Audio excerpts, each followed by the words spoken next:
Trade Ezekiel Elliott to the Jets? Whoa.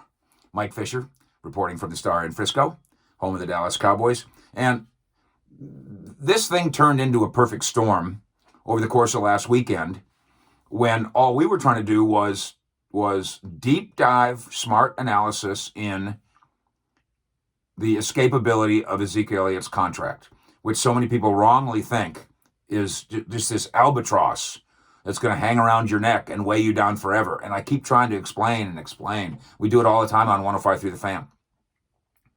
This idea of cap hell. It's not hell. Maybe there's a little cap heck once in a while. But most of these contracts, especially ones that are properly constructed in recent years, have escapability to them. Escape clauses, I call them. Escape hatches, we call them. And Ezekiel Elliott's, I'm trying to prove, has that. One of the ways to escape Ezekiel Elliott, if you want to, is to trade him. So this process starts with a piece on Bleacher Report. Hey, what happened to my lights? Uh-oh. Well, you're just going to have to deal with me. Starts out with a piece on Bleacher Report with a kind of a fantasy trade. Here's what the Cowboys should do. They should trade Ezekiel Elliott to the Jets. They should get a second-round pick in exchange. And that caused me to think, okay, but, is that clickbait? Have they given it any real thought? Are they getting their information from somewhere? Is it a legitimate consideration? So first of all, we deep dive. And first of all, we know Cowboy owner Jerry Jones' position on this. Ezekiel Elliott is our best player. And maybe that's not exactly true, but it's close enough over the course of what Zeke's done in his 4 years or so here. So it's close enough. Jerry obviously is given a hyperbole, but if all he's trying to say is that Ezekiel Elliott is a special player and has been a special player, that's fair. We have no plans to dump special players. Then comes the issue of the money, and a lot of people misunderstanding. Ezekiel Elliott's got a $90 million contract. That's not really. He doesn't really have a $90 million contract. Look at the escapability late. His last 2 years of this contract, I think, are scheduled for him to be 30 and 31, making $16 million a year. He's not going to be here in the year 2026 making $16 million at age 31. Be smart.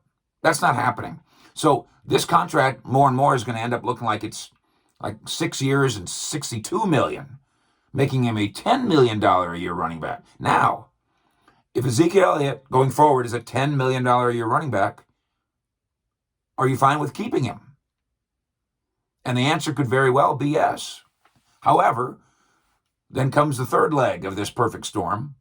Tony Pollard plays well while Zeke sits out. And this becomes a spit storm because people start, the aggregators and the maker-uppers start taking some of these facts and twisting them, start taking some of these numbers and misunderstanding them. They take an Ezekiel Elliott quote that makes it sound like, to them, makes it sound like he's thumbing his nose at the coach. He was asked, Zeke was on Sunday night, we asked him about the idea of, hey, that calf contusion's bad. There's 2 games left. Why don't you shut it down? What about, he said, no, I'm not shutting it down. I'm playing. And some people then made that into he's defying the Cowboys. He's not defying the Cowboys. The Cowboys want him to play. And maybe increasingly going forward, they'll have both of them play. That was the original plan, as you'll recall. Ezekiel Elliott and Tony Pollard. And last year's coaching staff was big on the idea of, we're going to use Tony Pollard because he's going to help us stretch out and extend the career and value of Zeke. They never did it. And this coaching staff never did it until Sunday against the Niners when they were forced to. Maybe they'll do it. Maybe that's a perfectly viable end-game solution. So where does this, and you've seen the picture, the art that we came up with, Zeke in a Jets uniform, gangrene. I know it really is gross, isn't it? And we knew what we were doing there. That, I have to admit, that part was an attention getter. Okay, I admit that. Let's put Zeke in a New York Jets uniform and watch Cowboys Nation go, what? But the rest of this is valid.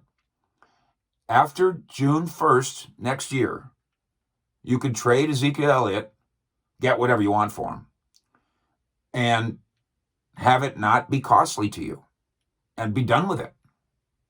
Virtually done with it. So there's three real options here.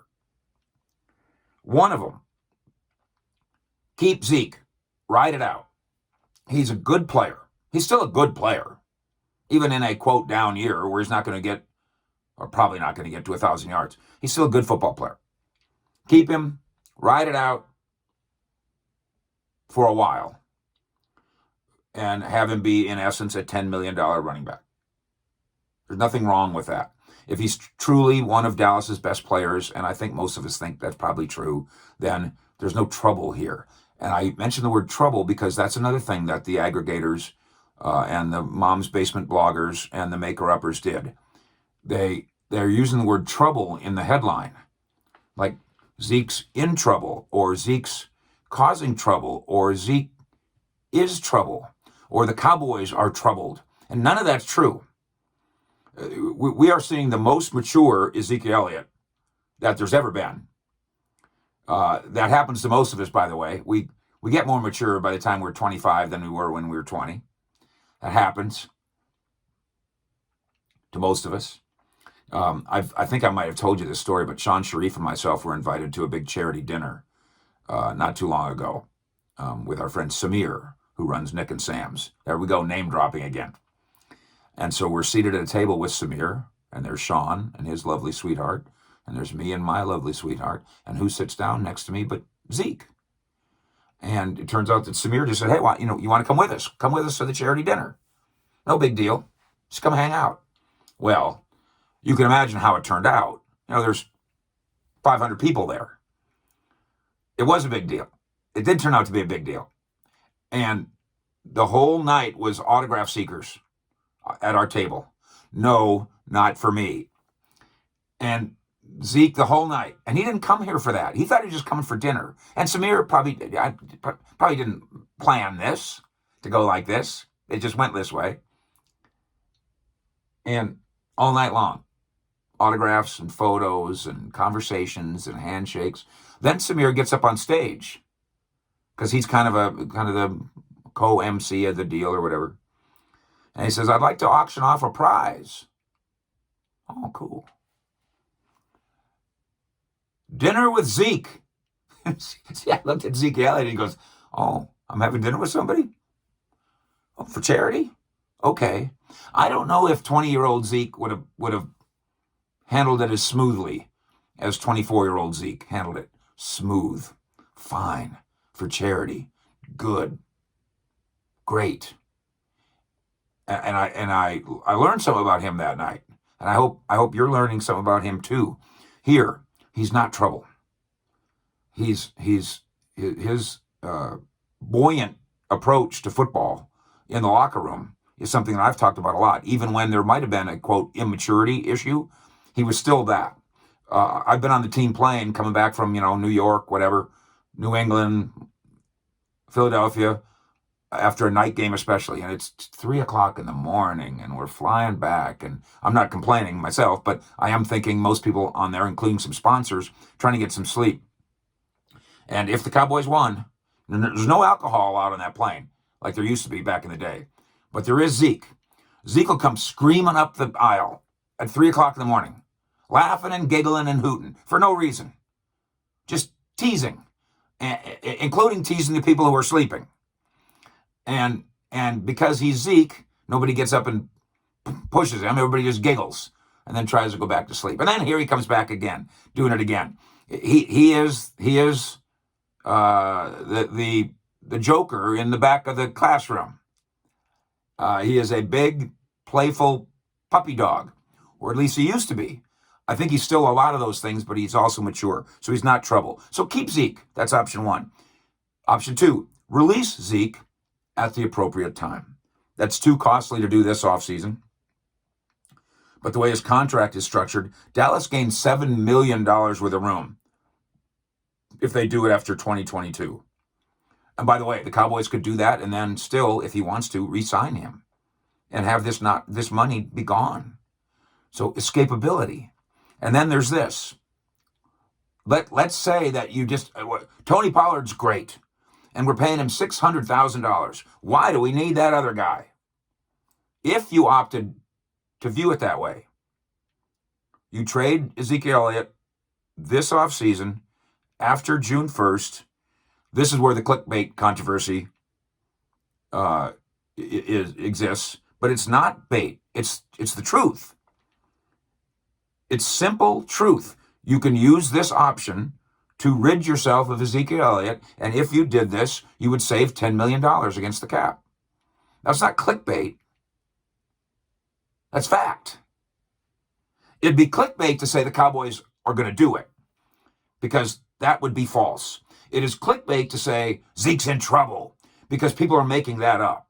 It's clickbait to say Zeke's career in Dallas is in trouble, because you can't find a Cowboy executive who's saying, believe me, I've asked, who's saying, yes, we're going to do that.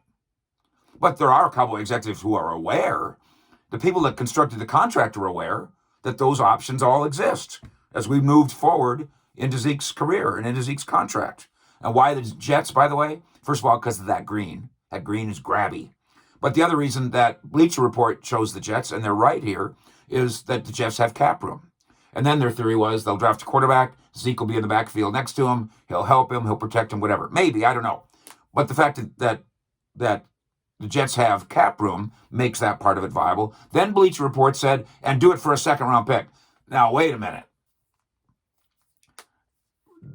And Bleacher Report's not claiming that's happening. That's just their fantasy trade.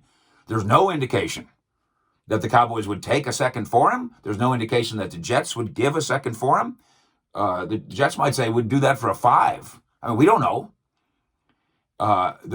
Remember this, not specific to the Zeke thing necessarily, but remember that you can do the Osweiler thing.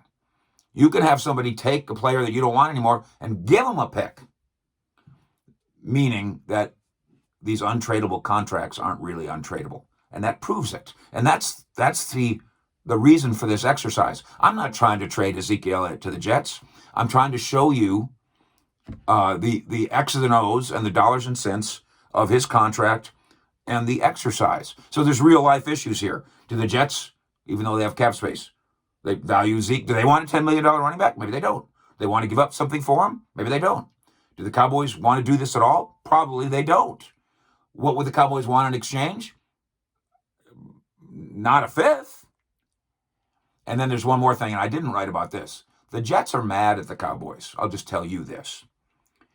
The Jets think that the Cowboys either tampered or screwed with their dealings with Jamal Adams. They think they were too leaky when the two teams actually did talk about a trade a year and a half ago. And then they think the Cowboys got a little too close for comfort when it came to their exploration in Jamal Adams. So on top of all these other things that make this improbable, Zeke and Green, the Jets don't want to do a trade right now with the Cowboys. They don't like the Cowboys. They don't trust the Cowboys. And so you pile all those facts in there, and then I ask you, because you're a smart Cowboys Nation member and Fish Sports guy too. Is that clickbait? What I just told you, this conversation, is this clickbait or is this informative? Informative. I hope you find it to be the latter. Ezekiel Elliott and the examination of his value is not stirring the pot. The front office would be negligent if it didn't know these things, and we're all smarter because we do know these things. Thank you for subscribing. I'm glad I finally got to this video. I've been promising for a couple days this conversation. We got Mavericks action, of course, too, and we will have that covered for you like a blanket. Mavericks at DallasBasketball.com for 21 years now. CowboysSI.com, obviously for your Cowboy information, in my 40th year covering the NFL, even though I don't look a day over 80. Fish, out.